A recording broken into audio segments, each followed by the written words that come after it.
بسم اللہ الرحمن الرحیم۔ السلام علیکم۔ یہ واقعہ آج سے 3500 سال پہلے پیش آیا تھا۔ فرعون کے ڈوب کے مرنے کے بعد سمندر نے اس کی لاش کو اللہ کے حکم سے باہر پھینک دیا، جبکہ باقی لشکر کا کوئی نام و نشان نہ ملا۔ مصریوں میں سے کسی شخص نے ساحل پر پڑی اس کی لاش پہچان کر اہل دربار کو بتایا۔ فرعون کی لاش کو محل پہنچایا گیا۔ درباریوں نے مسالے لگا کر اسے پوری شان اور احترام سے تابوت میں رکھ کر محفوظ کر دیا۔ حنوط کرنے کے عمل کے دوران ان سے ایک غلطی ہو گئی۔ فرعون کیونکہ سمندر میں ڈوب کے مرا تھا اور مرنے کے بعد کچھ عرصے تک پانی میں رہنے کی وجہ سے اس کے جسم پر سمندری نمکیات کی ایک تہ جمی رہ گئی۔ مصریوں نے اس کی لاش پر نمکیات کی وہ تہ اس طرح رہنے دی اور اسے اسی طرح حنوط کر دیا۔ وقت گزرتا رہا، زمین و آسمان نے بہت سے انقلاب دیکھے جن کی گرد کے نیچے سب کچھ چھپ گیا، حتیٰ کہ فرعون کی حنوط شدہ لاشیں بھی زمین کی تہوں میں چھپ گئیں۔ ان کے نام صرف کتابوں، ان کی تعمیرات اور لوگوں کے ذہنوں میں رہ گیا۔ اس واقعے کے 2000 سال بعد اس دنیا میں اللہ تعالیٰ کے آخری نبی حضرت محمد صلی اللہ علیہ وسلم تشریف لائے۔ ان پر نازل ہونے والی آخری کتاب میں فرعونوں کی قصے بڑی تفصیل کے ساتھ بیان کیے گئے تھے، اور اسی سلسلے میں اس فرعون کا جسم محفوظ کرنے کی بابت آیت بھی نازل ہوئی تھی، جس کی سچائی پر سب اہل ایمان کا پختہ یقین تھا، لیکن وہ سمجھنے سے قاصر تھے کہ اس خدائی کے دعویٰ کرنے والے کی لاش کہاں محفوظ کی گئی ہے اور کیسے اسے عبرت کا نشان بنایا جائے۔ 1871 میں مصر کے ایک شہر الغورنیہ سے تعلق رکھنے والے غریب اور معمولی چور احمد عبد الرسول کو فرعونوں کے حنوط شدہ لاشوں کی طرف جانے والے خفیہ رستے تک رسائی مل گئی۔ احمد عبد الرسول نوادرات چوری کر کے بیچا کرتا تھا۔ ایک دن وہ دریائے نیل کے کنارے کے قریب تبیسا کے مقام پر اسی سلسلے میں پھر رہا تھا جب اسے ایک خفیہ رستے کا پتہ چلا۔ وہاں وہ نوادرات کی چوری کے لیے جگہ کھود رہا تھا کہ اسی دوران اسے کچھ لوگوں نے پکڑ لیا اور پولیس کے حوالے کر دیا۔ وہ جس جگہ کی کھود رہا تھا وہاں سے ملنے والے رستے کی جب مسلسل کھدائی کی گئی تو 1891 کو دوسری ممیوں کے ساتھ اسی غرق ہونے والی فرعونوں کی لاش بھی مل گئی۔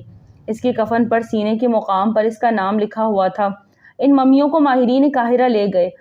جب ان ممیوں کی تفصیل سے جائزہ لیا گیا تو فرعون والی ممی پر جمی نمکیات کی تہ سے تصدیق ہو گئی کہ یہ وہی فرعون ہے جسے اللہ نے پانی میں غرق کر کے بدترین انجام سے ہمکنار کیا تھا۔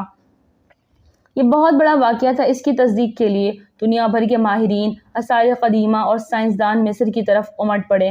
مختلف سائنسی ٹیسٹ کرنے کے بعد دنیا بھر کے سائنسدانوں نے تصدیق کر دی کہ دوسری سب لاشوں کی نسبت صرف فرعون کی لاش پر ہی سمندری نمکیات کی تہ جمی ہوئی ہے۔ اس تصدیق کے بعد اسے فرعون کی لاش قرار دے کر عجائب گھر میں محفوظ کر دیا گیا۔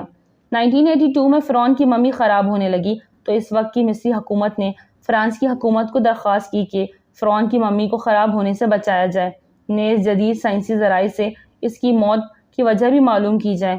چنانچہ مصری اور فرانسی حکومت نے مل کر ممی کو فرانس لے جانے کا انتظام کیا۔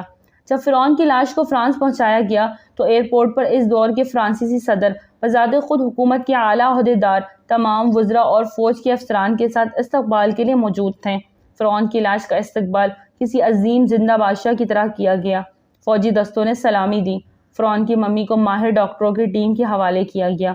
اس ٹیم کی سربراہ ڈاکٹر مورس بوکائی نے کی تھی۔ مائکروسکوپک ٹیسٹوں کے ذریعے ممی کے تمام اعضاء کا باریک بینی سے جائزہ لیا گیا تو معلوم ہوا کہ اس کی لاش اور جسم میں سمندری ذرات ابھی تک موجود ہیں اور موت کی وجہ بھی پانی میں ڈوبنے کی وجہ سے ہوئی تھی۔ ایک بادشاہ کی موت پانی میں ڈوبنے کی وجہ سے ہو، یہ ڈاکٹر مورس کے لیے حیرت کی بات تھی۔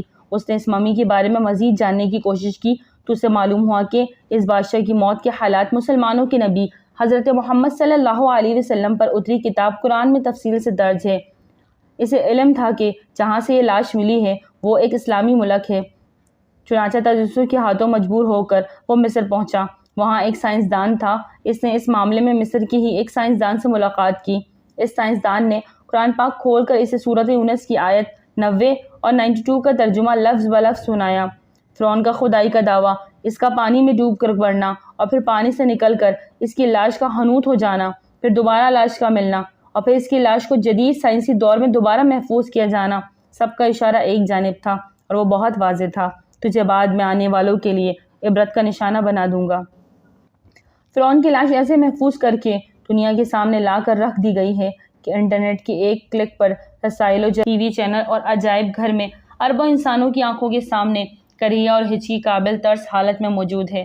عبرت کے لیے، سوچنے کے لیے، عبادت کے لائق اور ہمیشہ رہنے والے وہی ہے جو سب کا خالق اور رازق ہے۔ ڈاکٹر مورس نے آیت کا ترجمہ سنا تو اسی وقت پکار اٹھا، قرآن سچا ہے، کلمہ پڑھا اور مسلمان ہو گیا۔ سبحان اللہ۔ ناظرین، ویڈیو اچھی لگی تو لائک کریں، چینل کو سبسکرائب کریں اور دعا میں یاد رکھیں۔ السلام علیکم۔